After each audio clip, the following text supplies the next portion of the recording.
sure am hungry. I sure could go for something sweet, something delicious.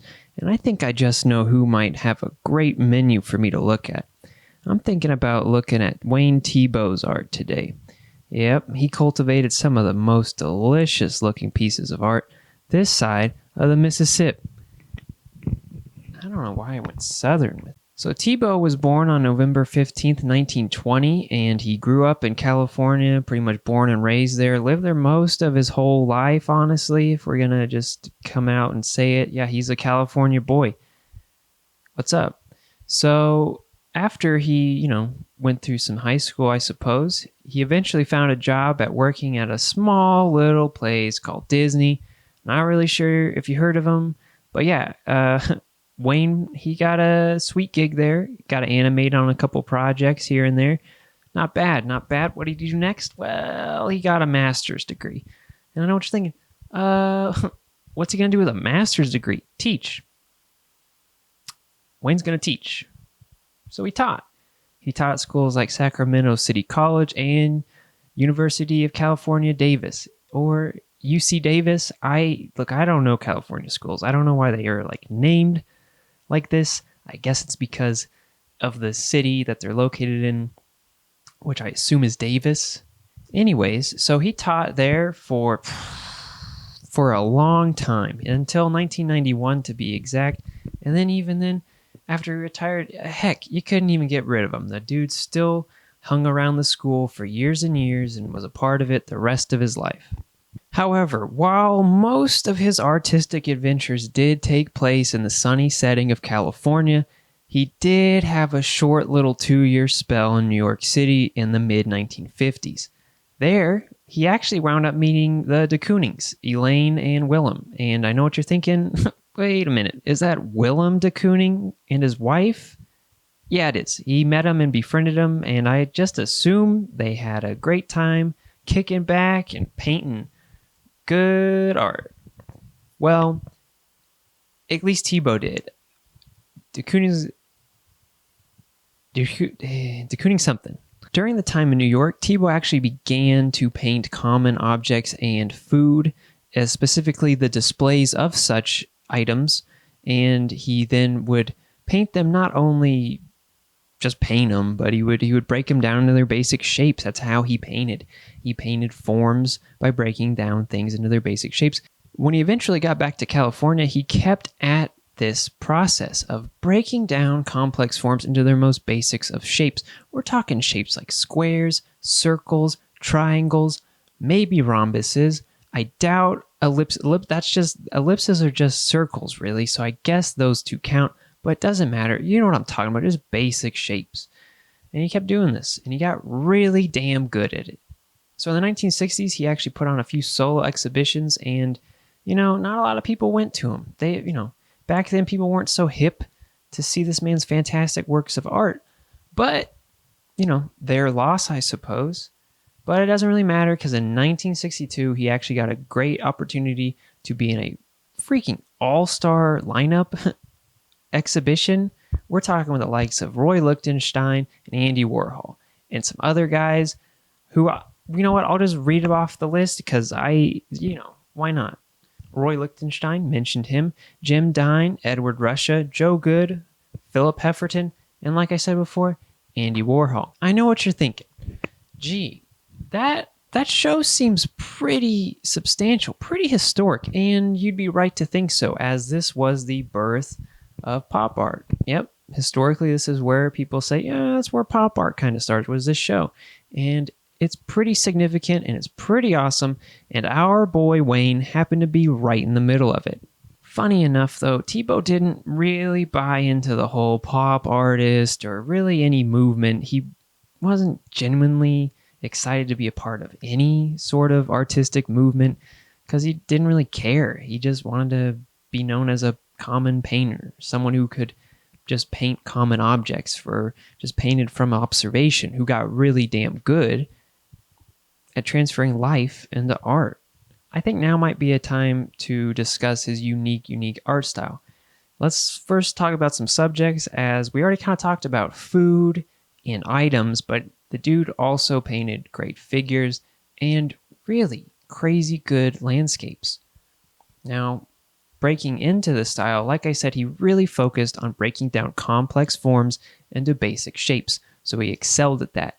But what really helped him out was his use of color. It's honestly fantastic. It's one of the best uses of color and shadow in any artist's repertoire, maybe ever. In my opinion, it's up there with the greats. I don't know who you consider to be the greats, but you better slap Wayne Thiebaud up there because he is one of the greats at it. The paints he chose were just heavy with pigment, and this is good because it often was paired with light-colored backgrounds, so the two really complemented each other as the subjects often popped off those light-colored backgrounds. And his use of shade and shadow is honestly insane. It's second to none, in my opinion. And the actual application of his paints are so nuanced and so masterful, and also just really thick. Like really thick. Like so thick that I can't tell if he used paint or actual cake frosting on these cakes. They look that good. They look that good. I'm so freaking hungry. Now let's look at some art.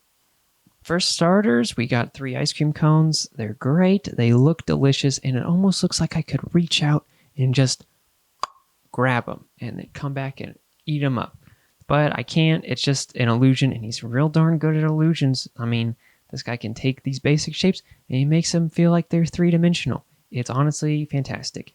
And notice the shadows. I want you to look at the shadows here, because he doesn't really use all that much black. Honestly, he uses more cool colors. And I don't mean cool like riding a Harley Davidson with a helmet cool. I'm talking like, burr, it's chilly out because it's freaking winter cool. Like blue, that's a cool color. Green's a cool color. Purple's a cool color. And you can see in this painting in particular, he uses a very saturated blue to be in this sharply made triangled shadow. And this helps pop against some of those warmer toned colors like the cone's reddish brown, and then of course like the strawberry pink and the chocolate brown and the vanilla, you know? And that is what's so awesome. You can just see it in the first example, all of his techniques, and we're only on painting 1. Here we have another repetition painting of food, this time a gumball machine, you know, like that character from Regular Show, shout out Benson. But I would like to talk about just how crazy it is that he got all those round gumball shapes in there, and they're all layered on each other, and it makes that three-dimensionality just come off the canvas. It's crazy, it's insane, and I'm still hungry. Speaking of hungry, here is some delicious looking cake with that thick frosting like paint application I was mentioning earlier, and it's in some sort of big cake, little cake, you know, party scenario, you know, one of those classic big cake, little cake party scenarios.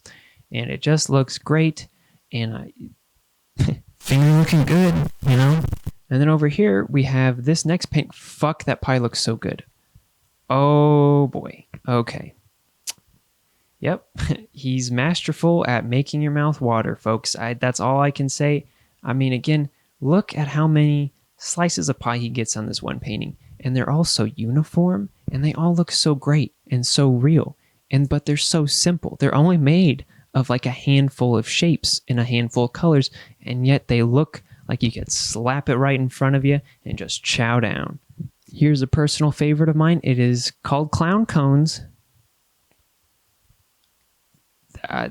Not much else to say than that.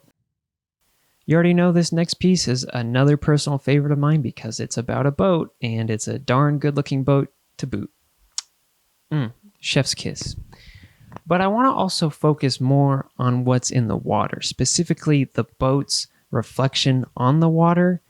That is so insane. That is that's masterful, man.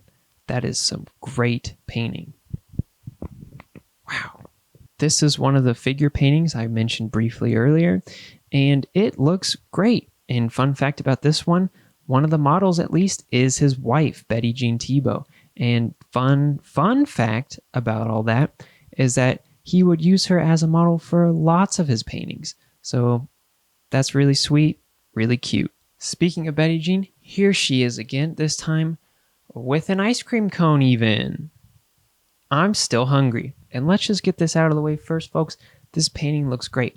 I'm not really too sure if his figure paintings are divisive amongst people.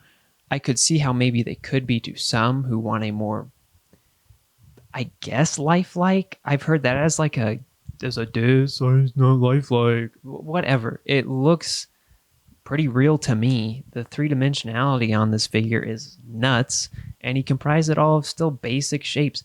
He broke down a complex figure, basic shapes, the same shit I've been peddling this whole video. Now, what's really cool about this is the color use.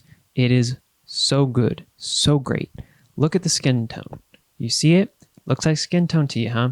Well, if you go beneath the surface, you'll actually see that the skin tone is comprised of vibrant pinks, pastel yellows, and saturated blues.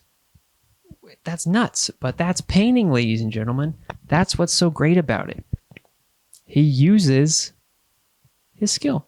Here's another figure, and this time it's a little close up, and that way you can kind of see how he would go about rendering a human face, because that's a pretty complex thing to put down onto canvas. Here is a super duper dope depiction of a California city street, and right off the bat, this landscape, what? This is crazy looking. This isn't like a normal landscape. This vantage point, this view of it is just so unique, and it makes it that much more engaging. All the leading lines are just crazy in this one. And also all the detail. I mean, look at it. You can see tiny little cars in there, but all those cars are just little shapes of color. And yet, they look pretty much like cars from far away.